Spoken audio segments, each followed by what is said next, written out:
News కు స్వాగతం. ఈనాటి ముఖ్యాంశాలు. గంగవరం డ్రైవర్స్ కాలనీలో నివాసం ఉంటున్న వైఎస్ఆర్సీపీ నాయకులు బాబు మరియు అతని భార్య వార్డు కౌన్సిలర్ విజయ కుమారుడు దిలీప్లపై అదే కాలనీకి చెందిన కూటమి రౌడీలు మరికొంతమంది కలిసి వేట కొడవలతో కట్టెలు రాడ్డులతో దాడి చేసి లారీ కిందకి తోసేస్తామని ఈడ్చుకెళ్లి తీవ్రంగా గాయపరిచారు.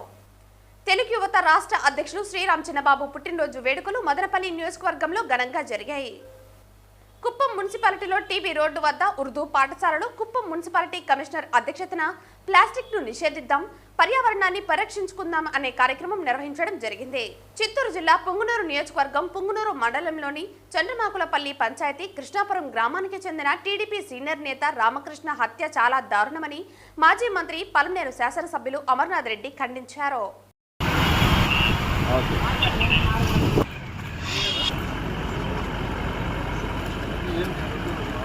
గంగవరం డ్రైవర్స్ కాలనీలో నివాసముంటున్న వైఎస్ఆర్సీపీ నాయకులు బాబు మరియు అతని భార్య వార్డు కౌన్సిలర్ విజయ్ కుమారుడు దిలీప్ పై అదే కాలనీకి చెందిన పచ్చకూటమి రౌడీలు మరికొంతమంది కలిసి వేట కొడవలతో కట్టెలు రాడ్డులతో దాడి చేసి లారీ కిందకు తోసేస్తామని ఈడ్చుకెళ్లి తీవ్రంగా గాయపరిచారు.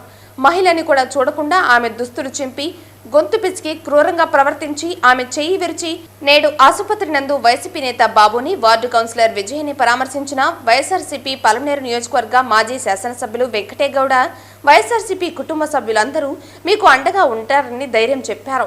అలాగే తన చరవాణి ద్వారా జిల్లా ఎస్పీని దుండగులపై కఠిన చర్యలు తీసుకోవాలని కోరారు. వెంకటేగౌడ మీడియాతో మాట్లాడుతూ వైఎస్ఆర్సీపీ నాయకుల మీద కక్ష సాధింపులు కొనసాగుతున్నాయని అన్నారు.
ఈరోజు వైఎస్ఆర్ కాంగ్రెస్ పార్టీ కార్యకర్తలు ఏదైతే నిన్న రాత్రి గంగవరం మండలం డ్రైవర్స్ కాలనీలో దాడి జరిగిందో వాళ్ళు ఆసుపత్రిలో ఉంటే పరామర్శించి ధైర్యం చెప్పి నేను ఒకటే తెలియజేస్తున్నా, ఈరోజు అధికారం ఉందని మీరు బలంగా రోడ్ల మీదకి వచ్చి ఇండ్ల మీదకి వచ్చి ఏదైతే దౌర్జన్యాలు ఆర్భాటాలు చేస్తున్నారో వారందరికీ కూడా గుర్తుపెట్టుకోండి. గడిచిన 5 సంవత్సరాలలాగా ఇంకో మా అధికారం వచ్చినప్పుడు అలా ఉండబోం. మేము కూడా ఎవరైతే మా కార్యకర్తని ఒక దెబ్బ కొట్టాడో దానికి అదనపుగా ఇంక 2 దెబ్బలు అంటే మొత్తం 3 దెబ్బలు పడతాయి. గుర్తుపెట్టుకోండి. అనవసరంగా కావాలని మీరే మీదకు తెచ్చుకుంటున్నారు. దానికి ఒత్తాసుగా ప్రోత్సహిస్తున్నటువంటి పోలీస్ శాఖ కూడా నేను ఒకటి కోరుకుంటున్న, పోలీస్ శాఖ మీ శాఖ కీలకంగా ప్రజలను కాపాడటానికే వ్యవస్థలో ఒక భాగం. అటువంటిది మీరే ప్రోత్సహించడం అనేది ఇది కరెక్ట్ కాదని నేను పోలీస్ వ్యవస్థకు, పోలీస్ అధికారులందరికీ కూడా తెలియజేస్తా ఉన్నా. ఇది మంచిది కాదు. దీన్ని ప్రోత్సహించడం వల్ల లా అండ్ ఆర్డర్ ఇష్యూస్ వస్తాయి. రేపు పొద్దున్నే ఈరోజు దెబ్బతిన్నోడు ఎవరు కూడా ఊరికే ఉండరు, ఓపికగా ఎదురు చూస్తూ ఉంటాడు. వాడికి అవకాశం వచ్చేంత వరకు ఎదురు చూస్తూ ఉంటాడు. పాము పగపట్టినట్లు పడతారు, ఖచ్చితంగా దెబ్బకు దెబ్బ తింటారు. కాబట్టి నేను మిమ్మల్ని అందరినీ కూడా గతంలో కూడా చెప్పింది ఒకటే, నేను ప్రజలు మీకు అధికారం ఇచ్చారు, ప్రజలకు మీరు ఏదైనా మంచి చేయాలనుకుంటే చేసి చూపించండి. అంతేగాని వైఎస్ఆర్ కాంగ్రెస్ పార్టీ కోసం కష్టపడినటువంటి కార్యకర్తల మీద, నాయకుల మీద మీరు ఒత్తిళ్లు తీసుకొని రావటమే పనిగా పెట్టుకోవడం అనేది తప్పు అని కూడా మరీ మరీ తెలియజేస్తా ఉన్నా. దీన్ని ఇక్కడితో ఫుల్ స్టాప్ పెట్టకపోతే నేను చెప్తున్నా, ఖచ్చితంగా చెప్తున్నా, నేను ఎస్పీ గారితో కూడా ఈరోజు మాట్లాడటం జరిగింది. పోలీసు వారుగా నా చర్యలు తీసుకొని వాళ్ళకు శిక్ష పడలేదు అంటే ఇంకా మేమే రోడ్లకు రావాల్సి వస్తుంది. అలాంటి పరిస్థితి తీసుకురావద్దు అని నేను పోలీస్ శాఖకు హెచ్చరిస్తూ ఉన్నాను కూడా నేను తెలియజేస్తూ ఉన్నా. ఎందుకంటే ఒక రౌడీ షీట్ ఉన్నటువంటి వ్యక్తి ఇంటి దగ్గరికి వెళ్ళి కత్తులు రాడ్లతో తీసుకెళ్ళి కొట్టి దౌర్జన్యంగా నేను ఎవడ్రా ఊర్లోకి రమ్మన్నాడు అంటే ఇది వ్యవస్థ ఎక్కడికి వెళ్తున్నాం మనం? అంటే వాడి సొంత ఇంట్లో కూడా వాడు ఉండటానికి వీల్లేదా? అంటే కూటమి ప్రభుత్వంలో ఇలాంటి అరాచకాలను ప్రోత్సహిస్తున్నటువంటి ప్రభుత్వానికి కూడా మేము హెచ్చరిస్తున్నాం. అధికారాలు ఏవి శాశ్వతం కాదు, అధికారం ఎప్పుడు కూడా ఎవరికి శాశ్వతం కాదు. చంద్రబాబు నాయుడు గారు 40 సంవత్సరాల ఇండస్ట్రీ అని చెప్పుకుని ఆయన కానీ 40 సంవత్సరాలు ముఖ్యమంత్రిగా ఆయన ఏం ఉండలేడు. ఎంతోమంది ముఖ్యమంత్రులు అయ్యారు, ఎన్నో ప్రభుత్వాలు మారాయి. గత 5 సంవత్సరాల్లో కూడా మా అధికారం ఉన్నప్పుడు మేము ఎవరి మీద కూడా ఇలాంటి దాడులు చేసేటువంటి దాఖలాలు లేవు. ఉంటే మీరు నిరూపించండి. ఈరోజు మీ అధికారం ఉంది, మీరు చెప్పండి పలానా నోటి మీద మీరు దౌర్జన్యంగా దారుణాలు చేశారు, లేదా ఒకరిని కొట్టామనో లేకుంటే ఒకరిని చంపడానికి పోయామనో ఎక్కడ ఉంటే మీరు నిరూపించండి.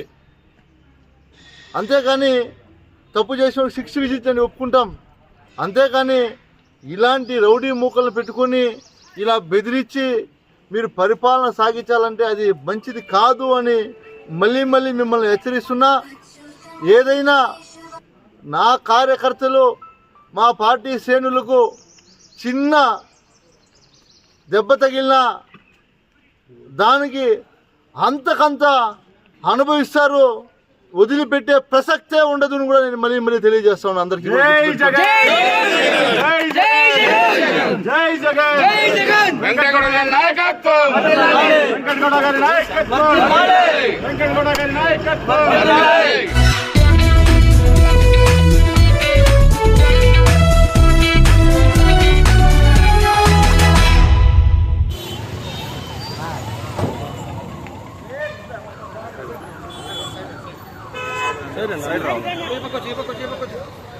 కృష్ణాపురం గ్రామానికి చెందిన రామకృష్ణ, అతని కుమారుడు సురేష్ ను అదే గ్రామానికి చెందిన వైకాపా నాయకులు, మాజీ వాలంటీర్ వెంకటరమణ రాజకీయ కక్షతో శనివారం ఉదయం వేట కొడవలతో దాడి చేయగా వారు ఇరువురు తీవ్రంగా గాయపడ్డారు. తీవ్ర గాయాల పాలైన తండ్రి, కుమారులను స్థానికులు మదనపల్లి ఆసుపత్రికి తరలించారు. రామకృష్ణ పరిస్థితి విషమంగా ఉండటంతో అతన్ని తిరుపతికి తరలిస్తూ ఉండగా మార్గ మధ్యలో పరిస్థితి విషమించి మృతి చెందారు.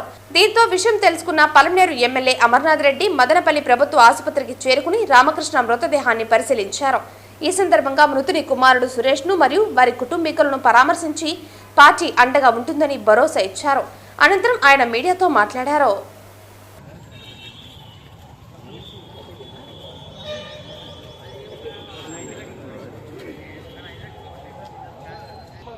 చూసారు రాజు చంపేయండి అమ్మనండి.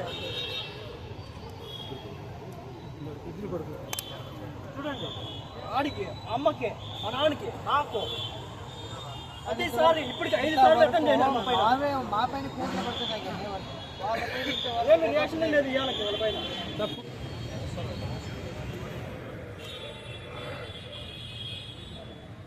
ఊర్లో పెద్ద పార్టీ కార్యకర్తకే దిక్కు లేకపోతే ఇంక సామాన్య ప్రజలు ఎట్లా బతికారు చెప్పండి. వాళ్ళని తరిమి నరుకుతా అంటే దగ్గర జెండా పెట్టేదే మా నాయన చూసి మా ఊర్లో జెండా పడతాను సార్. ఇంకా మా నాయన లేకపోతే ఊరు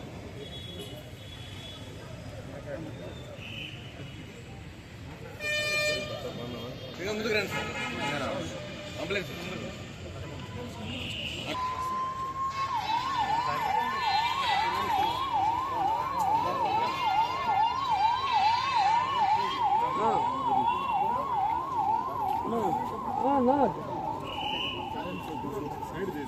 నాకే వచ్చింది.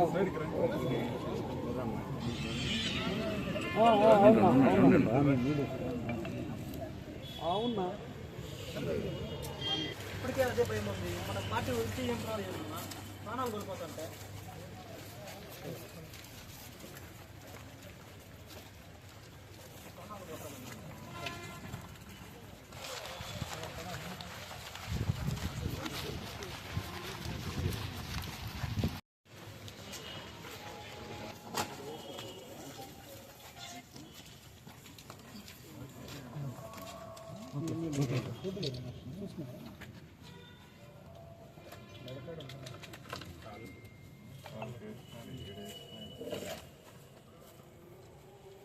బాగున్నా మీరు కూడా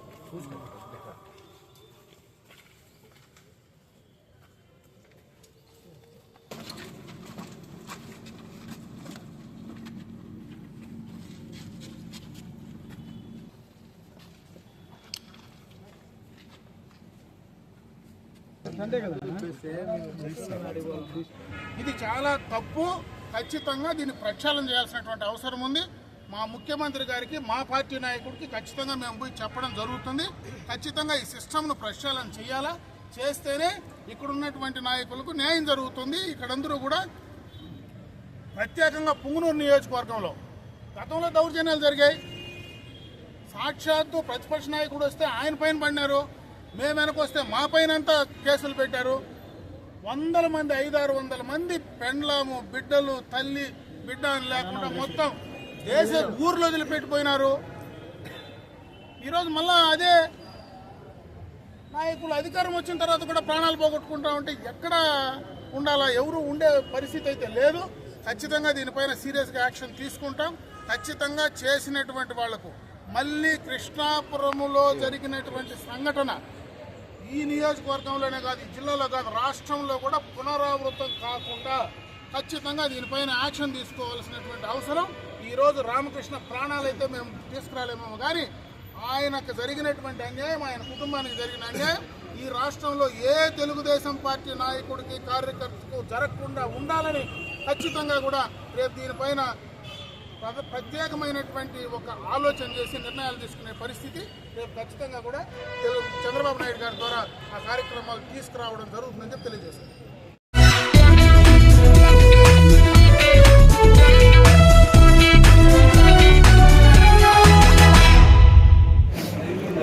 జన్మదినం జరుపుకున్నటువంటి నాకు సోదర మదనపల్లి నియోజకవర్గంలో తెలుగు యువత రాష్ట్ర అధ్యక్షులు శ్రీరామ్ చిన్నబాబు నివాసంలో పుట్టినరోజు సందర్భంగా కేక్ కట్ చేసి శుభాకాంక్షలు తెలిపారు. ఈ కార్యక్రమంలో మదనపల్లి మాజీ MLA Dommalapati Ramesh, TDP senior నాయకులు, పలువురు కూటమి నేతలు, నాయకులు మరియు కార్యకర్తలు పాల్గొన్నారు. పార్టీ కార్యకర్తలు కానీ నాయకులు కానీ ఉదయం ఫోన్ చేసి అభినందిస్తున్నారు. ఒకటే, ఎందుకంటే తెలుగుదేశం పార్టీకి ఎప్పటికీ నా ప్రాణం ఉన్నంత వరకు రుణపడి ఉంటానని సందర్భంగా తెలియజేసుకుంటూ, ఎందుకంటే ఒక సామాన్య కుటుంబం నుంచి వచ్చిన నాకు రాష్ట్ర తెలుగు యువత అధ్యక్షుడిగా మా యువ నాయకుడు నారా లోకేష్ గారు, అదేవిధంగా మా దైవం చంద్రబాబు నాయుడు గారు నన్ను ప్రోత్సహించి రాబో రోజుల్లో కూడా ఇంకా పార్టీకి నూతన ఉత్సాహాన్ని నింపే విధంగా, అందులో భాగంగా ఈరోజు పెద్దలు మా రామదాస్ చౌదరి అన్న గారు, అదేవిధంగా పెద్దలు బాపిరెడ్డి అన్న గారు, అదేవిధంగా దొమ్మలపాటి రమేష్ అన్న గారు, మా గౌతమ్ అన్న, ఎంతోమంది, ఎందుకంటే నా తోటి సమాన అన్నదమ్ములు అందరూ పేరు పేరున నేను ఎప్పటికీ మీకు రుణపడి ఉంటానని, ఇదే విధంగా మదనపల్లిలో కావచ్చు, రాష్ట్ర వ్యాప్తంగా కావచ్చు, ఎవరికి ఏ కష్టం వచ్చినా కూడా నేను ముందుండి మీ తరపున నిలబడతాను. ఎందుకంటే తెలుగుదేశం పార్టీ ప్రాణం ఉన్నంత వరకు, నా ఊపిరి ఉన్నంత వరకు, నారా లోకేష్ గారిని ముఖ్యమంత్రి చేసేంత వరకు కూడా మేమంతా రాష్ట్ర వ్యాప్తంగా కష్టపడతాం. ఎందుకంటే మాకు భావితరాల నాయకుడు మా యువ నాయకుడు నారా లోకేష్ గారు కాబట్టి రాబో రోజుల్లో ఆయన్ను ముఖ్యమంత్రి పీఠం ఎక్కించేంత వరకు కూడా తెలుగు తరఫున రాష్ట్ర వ్యాప్తంగా మేము ముందుంటామని ఈ సందర్భంగా తెలియజేసుకుంటూ జై తెలుగుదేశం, జై చంద్రబాబు నాయుడు గారు, జై లోకేష్.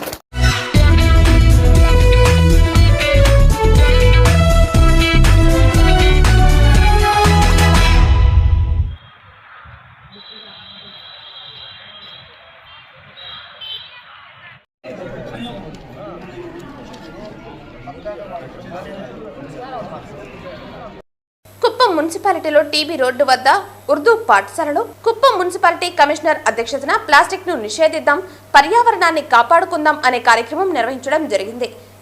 ఈ కార్యక్రమంలో ఏపీఎస్ఆర్టీసీ వైస్ చైర్మన్ మునిరత్నం మాట్లాడుతూ ప్లాస్టిక్ కు నిషేధించడం ద్వారానే పర్యావరణాన్ని పరిరక్షించుకోవచ్చునని అన్నారు. స్థానిక నాయకులు మరియు అధికారులతో కలిసి కాటన్ సంచులను కుప్పం మున్సిపాలిటీలోని ఉర్దూ పాఠశాల పిల్లలకు పంపిణీ చేశారు. కాటన్ బ్యాగులను వినియోగించాలని ఏపీఎస్ఆర్టీసీ వైస్ చైర్మన్ మునిరత్నం ప్రజలకు సూచించారు. తెలుగుదేశం నాయకులు రాజ్కుమార్ గారు కానీ, గోపి సార్ కానీ, వెంకటేష్ సార్ గారు కానీ, పెద్దలు అందరూ కలిసి గౌరవ ముఖ్యమంత్రి గారి పిలుపు మేరకు మన వంతుగా కుప్పం పురపాలక సంఘంలో గత 7 నెలల బట్టి ఈ స్వచ్ఛాంధ్ర కోసం, స్వచ్ఛ కుప్పం కోసం ప్రయత్నం చేస్తూ ఉన్నాము. ఈ ప్రయత్నంలో గౌరవ ముఖ్యమంత్రి గారి ఆశయాలు నెరవేర్చడానికి మా యొక్క గౌరవ కౌన్సిలర్లు, మా యొక్క గౌరవ ప్రజాప్రతినిధులు, మా తోటి మిత్రులు, విలేకరులు, పత్రికా విలేకరులు, స్టేక్ హోల్డర్స్, నా శానిటరీ వర్కర్స్, మేస్త్రులు, పురపాలక సంఘంలో ప్రజలు, స్టేక్ హోల్డర్స్, ఎన్జిఓస్ అందరూ సహకరిస్తున్నారు. వారందరికీ నిజంగా వారి సహకారం లేదు ఈరోజు ఈ స్వచ్ఛ కుప్పం సాధ్యం కాదు. గౌరవ ముఖ్యమంత్రి గారి ఆశయం రాష్ట్రాన్ని స్వచ్ఛంగా చేయాలన్నారు. వారి యొక్క నియోజకవర్గం, వారి యొక్క ఆశయాన్ని ఈ నియోజకవర్గం ప్రారంభించవలసిన బాధ్యత ఇక్కడ కూర్చున్న నాయకులందరి మీద, నా మీద, నా స్టేక్ హోల్డర్స్, నా యొక్క వర్గాల మీద ఉన్నది. అందరూ కలిసి చేస్తున్నారు. ఈ రోజు స్వచ్ఛ కుప్పం 100% చేరిపోయాము. ఇంకొక 10% ఉన్నది. అంత బాగుందా? నేను ఒప్పుకుని దానికి కూడా ప్రయత్నం చేస్తున్నాము. గౌరవ ముఖ్యమంత్రి గారి ఆశయానికి దగ్గరగా వెళ్తున్నాము. తర్వాత ఈ స్వచ్ఛాంధ్ర స్వర్ణాంధ్ర గురించి ఒకే ఒక విషయం చెప్తాను. స్వచ్ఛాంధ్ర డబ్బులతో పన్నెండు వ్యవహారం, ప్రజలందరూ అవగాహనతో వాళ్ళ ఇంట్లో ఉత్పత్తి అయ్యే చెత్త పురపాలక సంఘ వాహనానికి హ్యాండ్ ఓవర్ చేస్తే అది స్వచ్ఛాంధ్ర. ₹1 ప్రజలు కానీ, ప్రభుత్వం కానీ, మున్సిపల్ కమిషనర్ గారు కానీ ఎవరు ఖర్చు పెట్టవాలి. స్వర్ణాంధ్ర అంటే దాని ఖర్చు ఉంది. స్వర్ణాంధ్ర అంటే ఏంటి? ఒక బిల్డింగ్ కట్టడం, రీక్రియేషన్, ఒక పార్క్ ఏర్పాటు చేయడం, డ్రైన్స్ అన్ని కూడా కట్టడం. మున్సిపాలిటీ పరిధిలో స్వర్ణ కుప్పం, స్వచ్ఛ కుప్పం కార్యక్రమంలో భాగంగా ఈరోజు మున్సిపల్ కమిషనర్ గారు, సిబ్బంది మరియు ఇక్కడ కౌన్సిలర్స్ కానీ, ఇక్కడ తెలుగుదేశం పార్టీ ముఖ్య నాయకులు అందరూ కూడా కలిసి ఈ ఆంధ్రప్రదేశ్ అదేవిధంగా భారత ప్రభుత్వం తలపెట్టినటువంటి కార్యక్రమం ప్రతి 3వ శనివారం ఈ కార్యక్రమాన్ని చేయాలని గౌరవ ముఖ్యమంత్రి గారు చెప్పారు. కాబట్టి ఇందులో భాగంగా మేమందరూ కూడా ఇక్కడ కుప్పం ఉర్దూ పాఠశాలలో ఈ శుభ్రం చేసే కార్యక్రమంలో పాల్గొన్నాం. ఈ విధంగా ప్రతి ఒక్క గ్రామంలో కూడా ప్రతి ఒక్కరు ఈ విధంగా పాటించి ప్రతి ఒక్క కుటుంబం, ప్రతి ఒక్క వీధి, ప్రతి ఒక్క ఊరు శుభ్రంగా పెట్టుకోవాలని చెప్పి తెలియజేస్తూ గౌరవ ముఖ్యమంత్రి గారు కుప్పాన్ని స్వర్ణ కుప్పం చేయాలని, అభివృద్ధితో పాటు శుభ్రత, ఆరోగ్యం కూడా బాగుండాలని చెప్పే కార్యక్రమంలో అందరూ కూడా సహకరించాలని కోరుతూ పేరు పేరున అందరికీ నమస్కారం.